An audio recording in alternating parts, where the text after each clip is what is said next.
Hi, I'm Dominic Robson-Neal, I'm Zell Folks. and this is Inside the Ropes. Boxing Show. All right.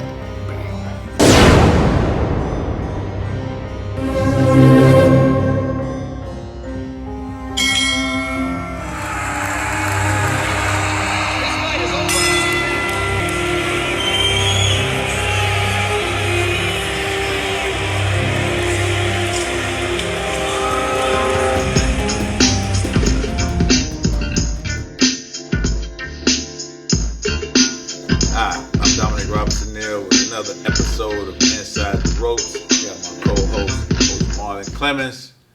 We're going to talk about a few topics. But the main topic everybody want to hear about is what happened. What happened at the Devin Haney Ryan Garcia fight? You want to go first? What happens is he went 12 rounds, like I said he would. As far as him winning the fight, I don't think nobody in America outside of his household had him winning. Coach James bet 1,000. Remember we was at the boxing match? You're right. He bet 1,000, so he got 8,000 out of that. So he's the only one I know really bet on Ryan. I think nobody really expected him to win. Just like when, well, I ain't gonna say as big as when Tyson got beat by Buster, Douglas. but it was a shocking loss.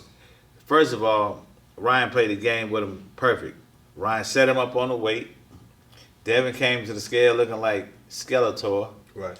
Ryan was thick. Ryan, okay, here's the deal. A lot of people don't know. If you come in 5 pounds over, they're not gonna let you fight.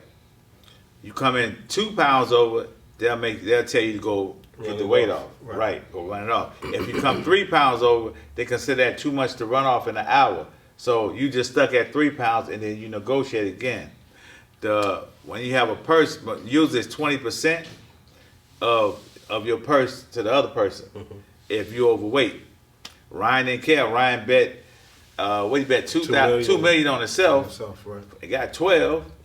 So he gave Devin the 1.5 and probably the 20% also, but it didn't bother him. You know what I'm saying? So Do you think Bill should have made him run it off? well, technically 'Cause that's the Ryan talk. didn't have to run it off. He could have told him to run some of it down, like a half a pound or pound, but he was 3 pounds over, so he didn't have to run it off. Bill could have said, if you don't run half a pound off, we're not fighting. Right. Could have said that, but he couldn't say you gotta go run a pound off because he's already 3 pounds over. Well, in his mind, he didn't think they was going to lose regardless. So Yeah, and they came out like it too. First of all, they had the wrong game plan. You come out and a guy who can punch, you pressing the issue.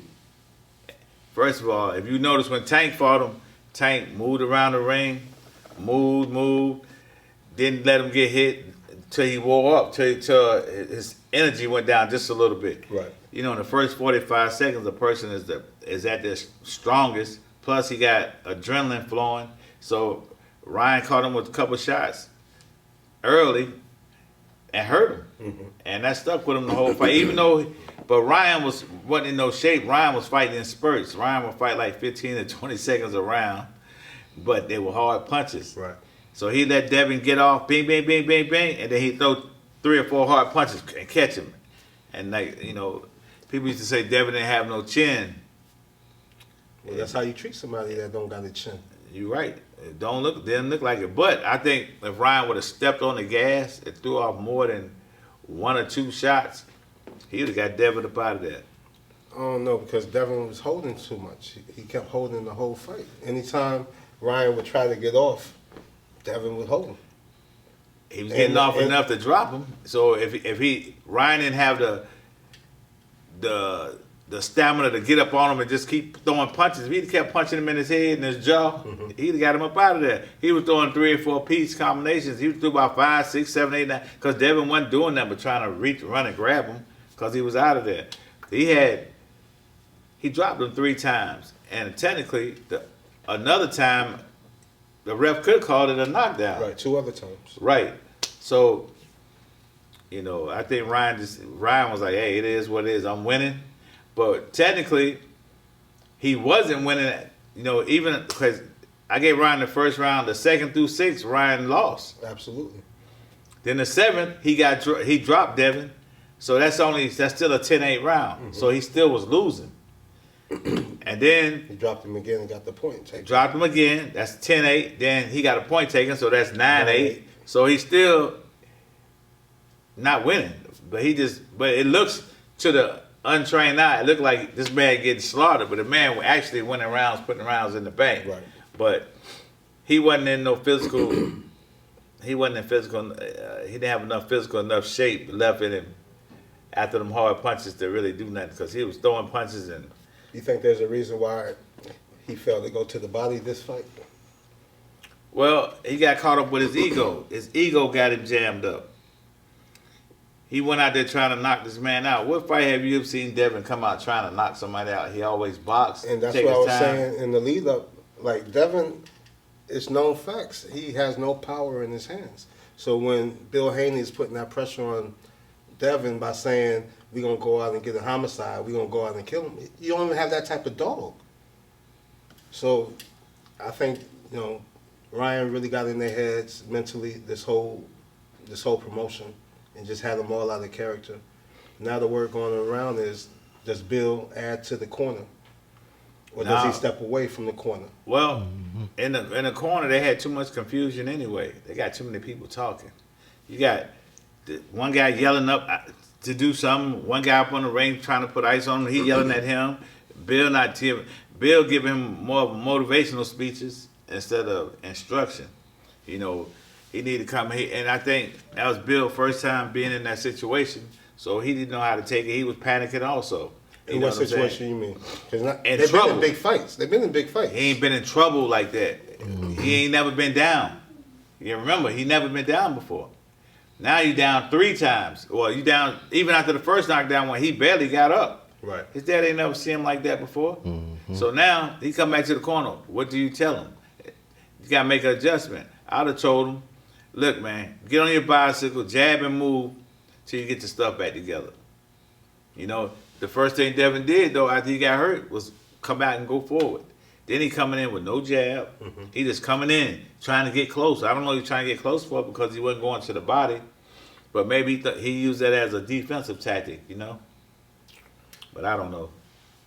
I just think, and as far as what you said about getting rid of his father, his father got him the way he was at. He was doggone undisputed at a weight class. I know, was it the Cambosa fight where he had Yoel Judah in the corner with him? Right. He usually he changed up trainers a lot, but he keep his dad as, main coach. Right. But he can't get rid of his dad, you know what I'm saying? Dad got him the way he got him. That's the problem now. When people lose, they want to get rid of the trainer. Right. Okay, prime example. Look at Deontay Wilder. Ever since he got rid of Mark Breland, what happened to him? He ain't look the same. Right. He never looked the same. Who else got rid of last guy got rid of his trainer was I had it on the tip of my tongue. He got rid of his trainer. They get rid of the trainer. You can't blame the trainer. You the one out there fighting. Right. I know the trainer giving you a game plan, and as soon as they lose, man, it's time for him. I seen Holyfield do it too. I mean, guys want to get a new trainer. I seen Oscar do it, and a lot of times it don't make them better. Right. Speaking on trainers, I was happy for Derek James because right, he was coming off two losses with. And that's what I was talking about. It was Derek James. Derek James had spent from the time he was a kid. Right. And he get rid of him. Y'all fall out over some money. You know what I'm saying? So I think that was chopped up. So you can't really blame the trainer. Yeah, the trainer, he might need to get somebody else to come in and help give him more input or work on some other things. But just say you get rid of him, how you gonna get rid of him? Right. You know what I'm saying? But a lot of time money make people, money make people do a lot of things you didn't think they would actually do in the real world. You know what I'm saying? Like a trainer might see. Here's the thing. Like I said this before, when a fighter getting $4,000 for a fight, and he got to get the trainer 10%. That's what $400. Yeah. He ain't tripping. He started getting $20,000. He got to give me $2,000. He ain't tripping. Now he getting, let's say $1 million. Now he got to give me doggone $100,000. He's like, man, you doing the same thing you was doing when you was getting $400. So a lot of times the trainer, what they do, the big time fighters, when they making like 30 million or something like that, they'll come in and give you an agreement. Hey, you'll work with me on this fight. I give you 750,000. Right. If you just sitting around the gym, you ain't gonna say no. Right. You know what I'm saying? But a guy who been with a guy as long as Spencer and James. yeah, Spencer James, man, you can't do the guy like that. I mean, where the loyalty at? You know what I'm saying? But in boxing, ain't a lot of loyalty. Do we want to see this fight at 147? Who? A rematch? No, man. Nah. Just like we didn't want to see Crawford and Spence. Let's see something else, man. Let's move on. So where Devin go from here? Well, Devin's still a champ. But see, the bad thing about Devin retaining the belts, the bad thing about it, he can't fight no bums. No, he got to fight top. He got to fight his mandatory or somebody in the top echelon of fighters. He can't just go, well, I'm going to give me a tune-up. I'm going to go fight Bad News or somebody like that. You know what I'm saying? So he got to actually fight. And Devin's been active for the last 2 years. Right. I want to see if he stays active or if he really takes a break from this fight right Well, here. sometimes, man, you know, in the word health, the first 4 letters is what? Heal. Heal, H-E-A-L. So he might need to take and it's not just the physical aspect of it, it's the mental. You know what I'm saying? The worst fighter, the toughest fight a fighter will ever have in his life is right here. Because a lot of times you'll have a fight, I'd have done it to myself, thinking I'm fighting this crazy, damn. And then get in there and say, man, this dude's sorry. Or the dude didn't show up for the fight and I'm out there gassing myself up. So the biggest fight is in your head. You know what I'm saying? So I think after you get a behind whooping like that, man, sometime, man, it's good to go sit down and chill out about it. But then everybody said, well, Devin can't beat so-and-so, now he can't beat so-and-so. But here's my argument to that. When Muhammad Ali fought Joe Frazier, right? He said that was almost like dying, right? Mm-hmm. George Foreman come out and knocked Joe Frazier out in 2 rounds. Right. Then Ali turned around and beat George. So it's a style. Sugar Ray Leonard lost to Roberto Duran, right? Mm-hmm. He beat Tommy Hearns. Tommy Hearns beat Roberto Duran, almost kill him, knock him out. Yeah, so it's like, so you can't say and Sugar Ray beat Hearns, and then he came back and beat him. So it's like that's why we got to fight. The styles. You can say, I can sit here and say all day Buster Douglas couldn't beat Mike Tyson, and I would have took everything I had and bet on Mike Tyson. I would have lost that night because you don't know these matchups until they actually get into the ring. Well, you had everybody put their 401ks up on Devin. I sure did. He got a lot of people in the soup line. They gotta get jobs now. Go with your own gut instinct, or bet on another fight. Hey, take the over under. Take the over under. Go get another fight. You know what I'm saying? But like I said, yeah, you got me on that one, but wasn't nothing as bad as you looking at that TV on that Crawford Spence fight. That was pretty bad. All right, this has been another episode of Inside the Ropes. Thanks for joining us. We'll have another episode out next week. Come see us again.